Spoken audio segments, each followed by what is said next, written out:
Defensoría de las Audiencias de Radio Educación. Estamos al aire para escucharte.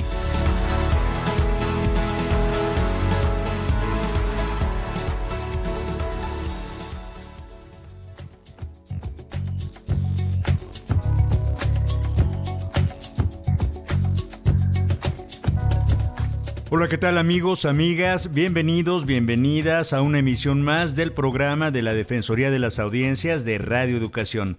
Mi nombre es José Ángel Domínguez. Quiero comentarles que este programa ha sido grabado previamente, pero atendemos sus mensajes y comentarios con mucho gusto en los siguientes medios. El correo electrónico es audienciasre@cultura.gov.mx. En X nos puede encontrar como @audienciasre. Estamos en Facebook como Defensoría de las Audiencias RE.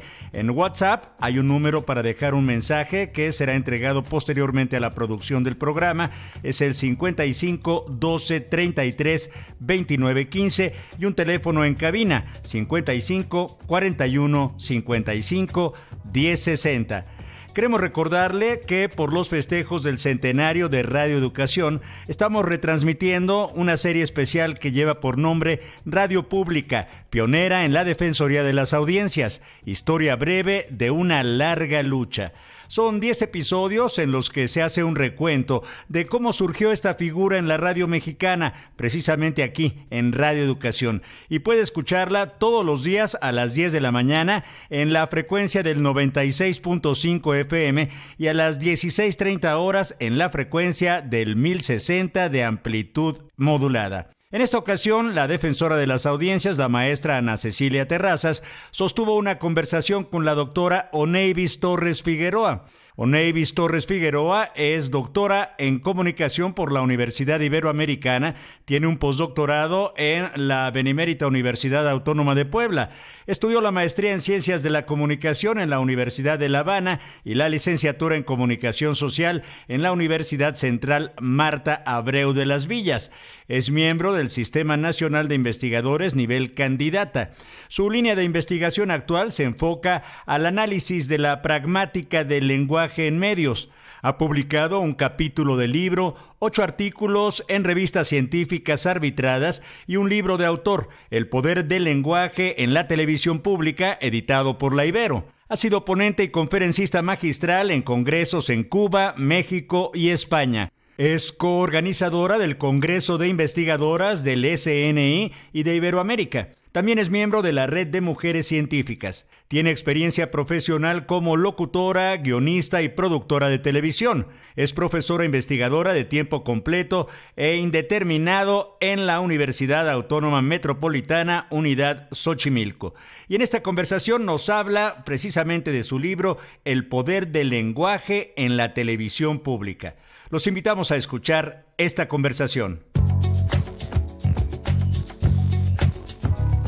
Estamos con la doctora Oneivis Torres Figueroa y preguntándole específicamente sobre su última obra, El poder del lenguaje en la televisión pública. Me parece importantísimo preguntarte, Oneivis, ¿cuál es tu experiencia como audiencia? También quisiera saber después como académica, pero como audiencia de medios públicos, ¿cuál es tu experiencia con ellos? Hola Ana Cecilia, un gusto estar contigo en este programa. Me encanta saludarte y poder saludar también a tu audiencia.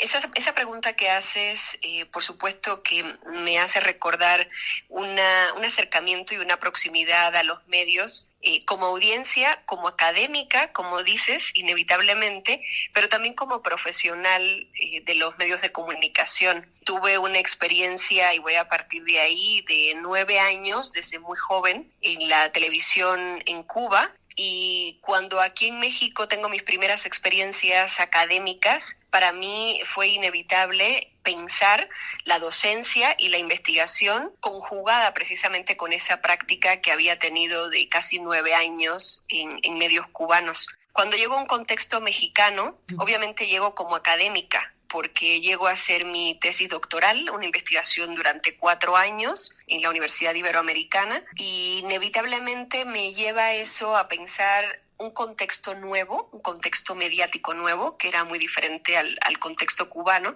y con una mirada de investigadora, que es lo que hice durante, desde 2015 hasta 2019, ¿no? Sí. Pero eso me hizo enterarme de ese contexto mediático también como audiencia. Y debo decir que soy una audiencia, parte de una audiencia muy activa de los medios en México y de manera particular de los medios públicos a los que respeto, admiro muchísimo porque entiendo el trabajo profesional que hay detrás de cada contenido que se genera para las audiencias. Entonces, me gusta mucho ver Canal 11. De hecho, fue el medio que elegimos para trabajar en la investigación esta del doctorado y que de algún modo se vierte en esta obra que mencionabas, El poder del lenguaje en la televisión pública, pero también sigo mucho TV UNAM.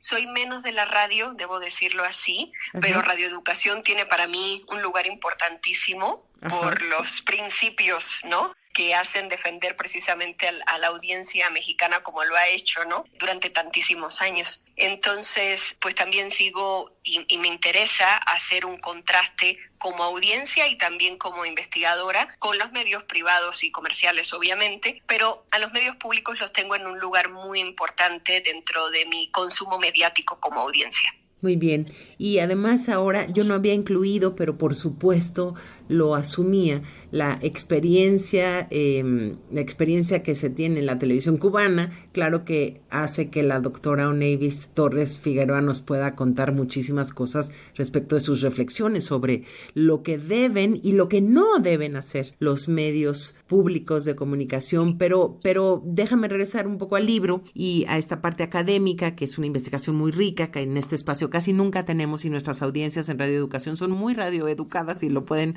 digerir muy bien. ¿Cómo defines lo público desde la mirada de la comunicación? Lo digo a partir de tu experiencia trabajando en medios, pero también a partir de tu tesis doctoral. Sí, Ana Cecilia. El tema de lo público pasa por algunas nociones que se complementan, como es el tema de pues la noción del espacio público y por lo tanto el servicio público, que en este caso los medios de comunicación de este tipo están incluso obligados por ley, teniendo en cuenta, ¿no?, los artículos de la Ley Federal de Telecomunicaciones y Radiodifusión del 2014 aquí en México. Pero de manera particular, lo que yo entiendo desde la comunicación como ese servicio público al que se deben este tipo de medios del cual estamos hablando y en el que me concentro en el libro, en este libro mío, pues tiene que ver con un espacio plural, con un espacio donde efectivamente el interés general esté por encima de los intereses particulares y donde pueda propiciarse siempre un debate de la ciudadanía de manera activa. Y un debate en esta sociedad plural implicaría efectivamente que estos medios públicos pudieran pensarse desde el consenso, desde la concertación, pero siempre desde el debate rico y plural. En este caso, los medios de comunicación tienen una distinción fundamental con respecto a los medios privados y comerciales. ¿Qué serían? Y si ahí nos los puedes, porque finalmente los intereses de la ciudadanía, como tú los acabas de mencionar, son muy difíciles de representar en un medio que tiene distintos nombres y apellidos, ya sea tele, ya sea radio, ya sea de una localidad u otra, sea la dirección obedezca a tales o cuales intereses ideológicos, políticos o de relaciones. Entonces nunca sobra para hacer una defensa mucho más pues abierta de los derechos humanos que tienen los derechos de las audiencias que se descuelgan del derecho a la información. Nunca sobra recordar cuáles son estos deberes si los tienes a la mano, que además supongo que los trabajas con pasión, ¿no? Sí, por supuesto que debe quedar claro para los medios públicos esta noción de servicio público para radio, para televisión, pasan precisamente por una cuestión de autonomía, lo cual implica una independencia editorial. Y por supuesto los contenidos que se generen no deberían estar bajo ningún interés ni privado ni partidario, por supuesto, ni gubernamental. Entonces, en este sentido, la autonomía con esa independencia editorial que se desprende, como dices, del propio derecho a la información que tienen las personas, sería un principio fundamental. Pero implica también que pueda haber una autonomía de gestión financiera. Esto va de la mano. Garantías de participación ciudadana, por supuesto. Todo lo que tiene que ver con la transparencia y la rendición de cuentas en función de los contenidos que se generan desde estos medios. Y, por supuesto, reglas de expresión y diversidad ideológicas, étnicas y culturales que de manera distintiva con respecto a los medios comerciales y privados, pues los medios públicos tienen que ser abanderados fundamentales. Quiero recordarle a nuestras audiencias de Radio Educación que estamos hablando con la doctora Onevis Torres Figueroa. Ella es doctora en comunicación por la Universidad Iberoamericana, con postdoctorado en la UAP. Tiene experiencia directa con la televisión y con la televisión sobre todo pública, tanto en Cuba como, pues no sé si en México tiene, pero tiene experiencia como audiencia siempre y como académica. Y acaba de publicar un libro precisamente con la Universidad Iberoamericana que se llama El poder del lenguaje en la televisión pública. Y si me lo permites, doctora, déjame leerle a nuestras audiencias un poquito antes de que nos digas además en dónde podemos conseguir el libro, que eso es muy importante. Está, y además en una de esas está en línea también, o se puede, o no sé si lo hay en electrónico, o de una vez digámosle a las personas que estén interesadas cómo se puede conseguir este libro. Tengo entendido que solo la Universidad Iberoamericana hace esta edición impresa del texto, son 500 ejemplares, y no hay una edición electrónica, obviamente. En medio de estas políticas de gestión editorial, ¿no? En las que la autora, yo, en este caso, cedo mis derechos a la Universidad Iberoamericana, pues entonces los espacios en los que se puede adquirir el texto, tengo entendido que es el propio punto de venta de publicaciones Ibero en la Universidad Iberoamericana en Santa Fe, pero también en Ibero Puebla, también en el ITESO, Guadalajara, tengo entendido que hay un punto de venta, así mismo aparece publicado en la página de la Ibero, pero además es una universidad y particularmente este grupo, Ediciones Ibero, está muy presente siempre en muchísimas ferias importantes. Como ahora la que FIL, tienen que ¿no? ver con la de minería, con la de Guadalajara, sí. Uh-huh, claro. Exactamente, con la que hacen la Feria del Libro Universitaria también, la Feria Internacional del Libro también en el Zócalo, o sea, en muchísimos espacios de Feria del Libro en toda la República Mexicana, pero bueno, de manera particular en la Ciudad de México está presente Ediciones Ibero y podrían ser los lugares oportunos para poder acceder al texto.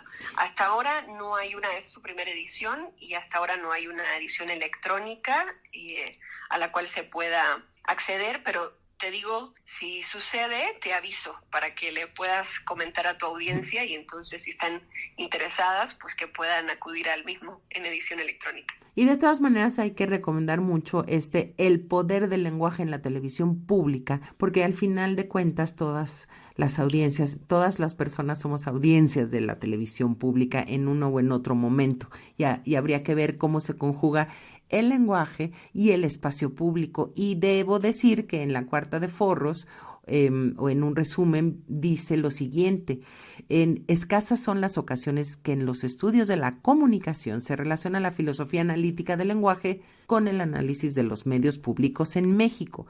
De una exposición sistemática y rigurosa de los principios de la filosofía del lenguaje de Wittgenstein, Austin y Searle, transitando por el carácter ontológico del mundo social y reconstruyendo la noción de lo público, esta obra arriba, es decir, esta obra de Onevis Torres, de la doctora Onevis Torres, propone no solo un análisis crucial de la comunicación de la ciencia, sino que propone un modelo de análisis de las intenciones comunicativas que todo emisor o toda emisora deben considerar en la confección de sus mensajes. Esto es, doctora, también se refiere a cuánta responsabilidad y cuánto sabemos quienes estamos detrás de los micrófonos o las cámaras de la televisión y la radio públicos respecto de nuestra responsabilidad social como comunicadores, comunicadoras.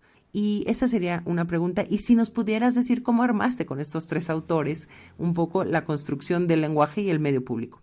Empiezo por la segunda, Ana Cecilia, sí. y enseguida voy con lo primero que me comentaba sobre este compromiso frente a los micrófonos o detrás de los micrófonos, según como querramos verlo, ¿no? Sí. Pero evidentemente en la comunicación le damos importancia al lenguaje siempre, pero lo hacemos dando por sentado lo que es el lenguaje. Damos por sentado, somos animales con capacidad de lenguaje, ¿no? Como diríamos, y a partir de ahí nos seguimos a hacer análisis de contenido, de discurso, hacemos análisis que tengan que fundamentar de una manera, claro, profunda, seria, lo que decimos a través de los diferentes medios en formatos, soportes disímiles, etcétera. Pero en este estudio lo que yo intento hacer es detenerme en cuáles son las propiedades ontológicas del lenguaje. Y las propiedades ontológicas quiere decir que pensemos en lo que es el lenguaje. Y efectivamente lo que me permiten estos tres autores, Wittgenstein, Austin y Serre, me permiten poder identificar cuál es la función constitutiva de un lenguaje para crear hechos sociales institucionales. Porque si bien yo hago un recorrido, una reconstrucción teórico-conceptual de estos tres, que son tres nombres imprescindibles de la filosofía analítica del lenguaje, si bien no los únicos, eso hay que decirlo, pero donde hay una línea muy clara entre los tres, y por eso, por esta coherencia, es que son mis referentes fundamentales, aunque hago mención a otros autores y autoras que son de importancia para esto, porque Wittgenstein es como, digamos, el pionero de este giro lingüístico en la filosofía, y Austin, con su obra Hacer cosas con palabras, es el que empieza a analizar propiamente esta función constitutiva del lenguaje desde la teoría de los realizativos y performativos, que tiene que ver con algunos tipos de actos de habla en particular que nos permiten hacer algo, o sea, llevar a cabo acciones con lo que decimos. Y Serre, discípulo de Austin, sigue la línea de este maestro suyo y efectivamente logra concretar no solo una teoría de actos de habla, sino una teoría ontológica de lo social, que es lo mismo que decir una teoría que explica cómo se crea y cómo se mantiene una realidad social. Y el principio fundamental que dice Serre, que permite esta construcción y mantenimiento de una realidad social, es el lenguaje. Si el lenguaje es ese principio básico que permite crear hechos sociales institucionales como el dinero, la familia, el matrimonio, las universidades, los medios de comunicación, como hechos sociales institucionales, hablando ontológicamente, o sea, hablando de la naturaleza de la existencia de este tipo de fenómenos como parte de una realidad social. Si el lenguaje es este principio básico, entonces, ¿qué se espera de la comunicación? Se espera que la comunicación propicie esa construcción de una realidad social, que ese impacto o esa influencia que estaríamos buscando, ya en este caso en una comunicación que se haga desde medios públicos, impacte, pero no solo impacte en una realidad, sino que pueda cambiarla y traer a la existencia otros hechos sociales institucionales que nos permitan poder hablar de las cosas que en un espacio público interesan a todos y a todas, desde la diversidad que nos corresponde, desde el multiculturalismo que nos importa, etcétera, ¿no? Pero la reconstrucción que hago de estos tres autores me permite situar al lenguaje ontológicamente con esa importancia y trascender los análisis de recepción desde el discurso, la influencia que tienen en audiencias, por ejemplo, de contenido que se genera, y particularizar en esa unidad básica de la comunicación lingüística, que es el acto de habla, o acto de lenguaje, o acto lingüístico, da igual, según el autor, para entonces poder saber efectivamente qué tanto es que de verdad podemos hacer frente o detrás de esos micrófonos, como tú decías, Ana Cecilia, y este es el compromiso. En esos medios públicos, comprometidos con una universalidad, comprometidos con una función social y comprometidos con una función educativa, como tres de los principios fundamentales, no los únicos, ¿verdad? Pero comprometidos con esos tres principios, podríamos ser capaces de utilizar el lenguaje para poder crear hechos sociales institucionales y hacer cosas desde los medios públicos si reconocemos de qué manera específicamente poder escribir un guión configurando intenciones comunicativas y hablar y dirigirnos a las audiencias a partir de ese guión previamente confeccionado con intenciones comunicativas que estén buscando una respuesta del lado de allá. Una respuesta que pueda entonces luego en la medida en la que evaluemos la satisfacción de esas audiencias a las que nos dirigimos, darnos cuenta entonces de qué manera podemos reajustar y de qué manera tendríamos que repensar los contenidos para lograr cumplir efectivamente con los intereses de unas audiencias que tienen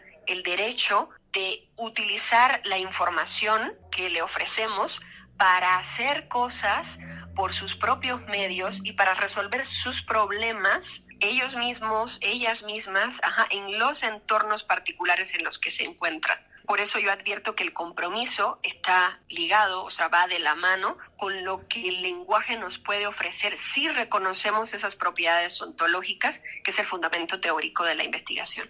Y, por ejemplo, ya sé que que el respaldo me apasiona y me muero de ganas de leer el libro. Y querría preguntarte, a ver si no es un gran atrevimiento, si tenemos a la mano un ejemplo concreto. Yo siempre hago muchos corajes o hacía muchos corajes con algunas frases hechas que justamente pateaban la construcción de lo público por decir lo que decían, por decir lo que decían y por ser además unos malos remedios de un medio comercial que en donde no estaba como objetivo o como sujeto central de derechos la audiencia, ¿no? No sé si tienes a la mano alguno de esos o has cachado cuando estás viendo tele, escuchando radio, sobre todo viendo tele. Tengo un ejemplo, tengo varios ejemplos, pero hay un ejemplo que está de hecho en el texto. Entonces, para ser fiel digamos, a la promoción que también estamos, o a la invitación que estamos haciendo, ¿no? Para su consulta, para su revisión. Por ejemplo, ha habido interés, y de hecho tuve la oportunidad de ser parte desde la producción, de intentar informar, pero al mismo tiempo, como se suele decir, en comunicación, a mí no me gusta mucho, debo ser sincera, hablar de concientizar, pero es muy usado, ¿no? A mí me parece mejor que podamos informar y obviamente darle las herramientas a las audiencias para que puedan hacer, ¿no? En función de lo que estamos diciéndoles, pero bueno, claro. Siempre ha habido una preocupación por la problemática del ajolote en Xochimilco. El ajolote sabemos que es, digamos, un animal que tiene como hábitat natural aquí en México, los canales de Xochimilco, pero en estos momentos, hace rato ya, se ve amenazada esa, digamos, supervivencia en un hábitat natural del ajolote ahí en Xochimilco. Y se han hecho varios intentos, particularmente desde la televisión pública, por intentar evidenciar esto, ¿no? Y se recurre al CIVAC ahí en Cuemanco, donde pues hay un laboratorio y constantemente se están haciendo análisis de las aguas, pero donde constantemente también se cultiva el ajolote, porque también se hacen estudios para poder ver las propiedades regenerativas que tiene y si esto podría tener una aplicación en la vida humana, bueno, en este caso en la medicina, en la biología, etcétera, humana, pero se quedan muchos esfuerzos de una televisora pública, particularmente hablando así, poniendo el caso, en representar un estado de cosas sobre el ajolote, sobre cuál es la problemática. Damos muchos datos, informamos y decimos todo lo que está pasando, pero, y eso no está mal, o sea, eso está muy bien, o sea, está bien representar esto y poder dar todos los datos y toda la información necesaria a las personas, pero donde yo considero que debería trascenderse es precisamente en una intención comunicativa que vaya más allá de la información.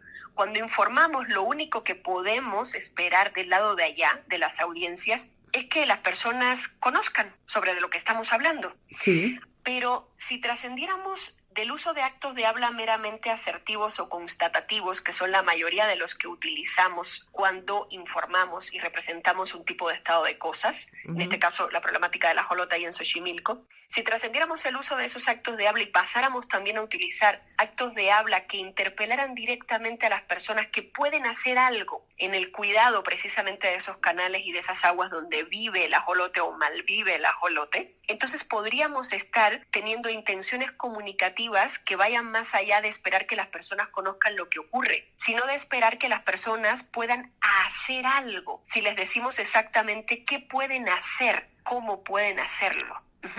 Entonces, La televisión pública, la radio pública, tiene un componente informativo muy importante que es valioso. Pero un poco de lo que se trata la invitación con este texto a partir de la validación que hago de este modelo de configuración de intenciones comunicativas es que se pueda trascender también la información y lograr con el uso de actos de habla, desde CERT nos podemos enterar de qué se trata y cómo emplearlos en nuestros guiones y en nuestros programas de radio y televisión, pudiéramos efectivamente lograr que las personas fueran capaces de resolver, de implicarse en este tipo de cuestiones que pueden ser atendidas, nada más y nada menos, por ejemplo, que por las personas que son habitantes de ahí de Xochimilco, partiendo del ejemplo que te estoy poniendo, ¿no? Sí. Entonces, eso es un ejemplo que podría parecer, fíjate, como elemental, pero llama mucho la atención que cuando te sigues poniendo a ver programas de divulgación científica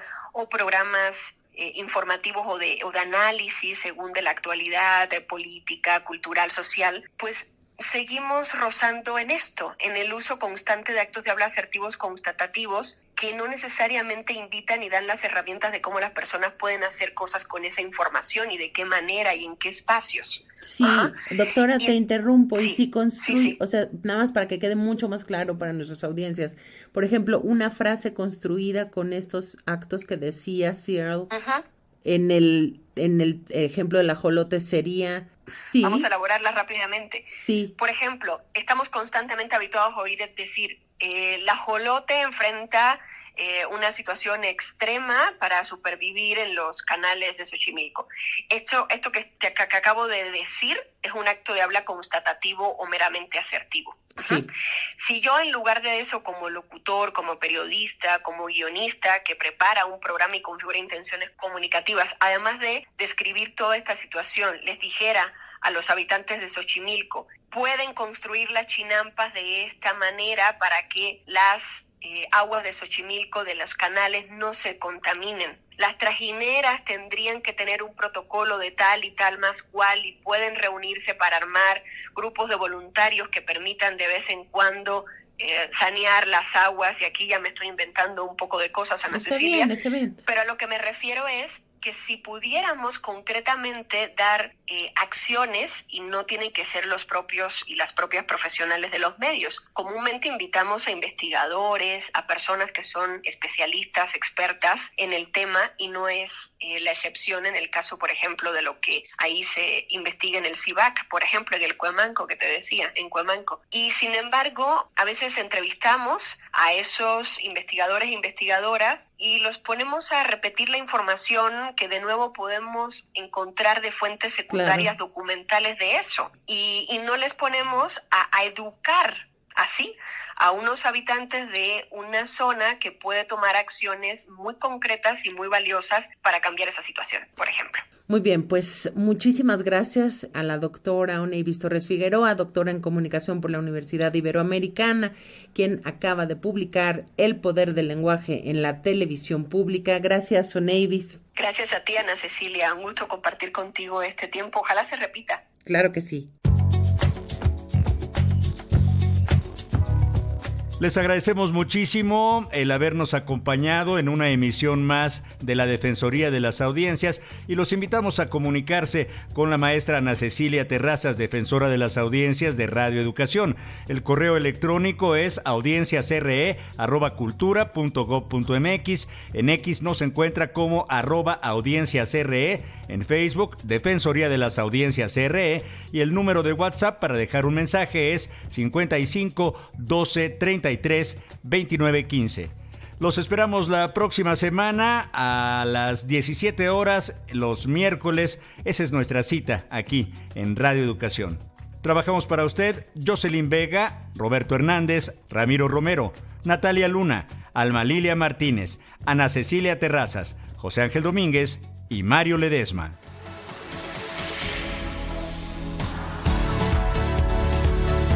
Defensoría de las Audiencias de Radio Educación. Estamos al aire para escucharte.